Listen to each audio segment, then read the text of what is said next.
So yun mga yan, no? Quality yung ulam natin ngayon. Uy, may crayfish guys. Ulam natin ngayon, sinigang na seafood guys. May manok din. Yan, may manok. Para sa mama ko yan, pakakuha lang isa. Tapos hipon. Ang mama ko ay bawal na sa hipon. Kaya kami ang kabain. Quality guys. Aray ko po. Aming studio ay hindi na babakante. Sobrang sick ng aking rap, kailangan feel help. Kasama tropa na crayfish, hipon, manok, o diba? daming binili, cash Hindi mo alam kung anong sinigang to, pero walang laman na quality yan guys. sinusuplayan kita, this is what you want. 2 joints parang mafia, ratatat every month. Kailangan ko lang ang sarili ko. Ang kalaban ko lang din ay sarili ko. Sa salamin kaharap ang sarili ko. Nagiging pera pag nag-rap ang sarili ko. Uli yung crayfish, yung ganda Sa sarili ko. guys, kinakain pala yung crayfish guys. Sa gusto bumili, alam nyo na. PM mo lang. Sa akin ay sarili ko. Sa mga titahan kami ng sarili ko. Laging puyat ginagawa ang aking empire. Alas 3 ng So yun mga yan, ito yung aquarium pala natin.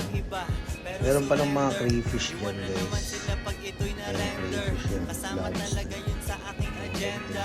Sugatan sila, kailangan na ng benda. Kung ikaw ay peke, huwag ka nang So ayun, so hindi nakakaalam guys, ang crayfish pala ay kinakain. So ito yung crayfish natin, ito yung ulam natin ng crayfish. Hipon yan, merong hipon, merong crayfish, ito yung crayfish guys. So kinakain nga pala to, so hindi nakakaalam. Sarap ng lasa na to guys, parang lobster. Ang tinatawag na poor man's lobster. Ito naman yung hipon. Ayan. Magkaiba yan guys. Mas maganda yung crayfish pagkakainin kaysa sa hipon. Ang boring. So pinapromote ko lang to. Siyempre paninda ko to guys. Pero yes, hindi nakakalam kinakain to guys. Ganito lang itong buksan.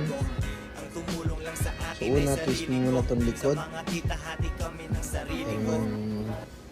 Meron siyang gitnang part. So tatlo yan, di ba? Tatlo, kita nyo tatlo. So kunin nyo lang itong gitna. Tapos twist nyo yung ganon. Ayan, lalabas yung kanyang abdo. Ay, hindi na nahugot. Pero di ba? Ano yun, masarap lawin. So ayan. Tapos pag bubuksan nyo naman, yan nyo yung likod. Twist nyo ng ganyan. Panga. Okay na. Sabay. I-press nyo tong gitna para mabali siya. Pag press nyo ng ganyan, bali na yan. Madali na siyang tanggalin. Ayan. Wow. Yan ang laman ng crayfish guys. Ito ano pa lang to, 3 inches. So kung kuha kayo ng mga malalaki, mas maganda. Mas marami kayong may uulam. Ayan. Oh, yan ang laman ng crayfish guys.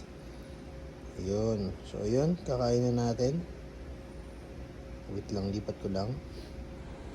So ito yung crayfish guys, oh. Tapos kanin.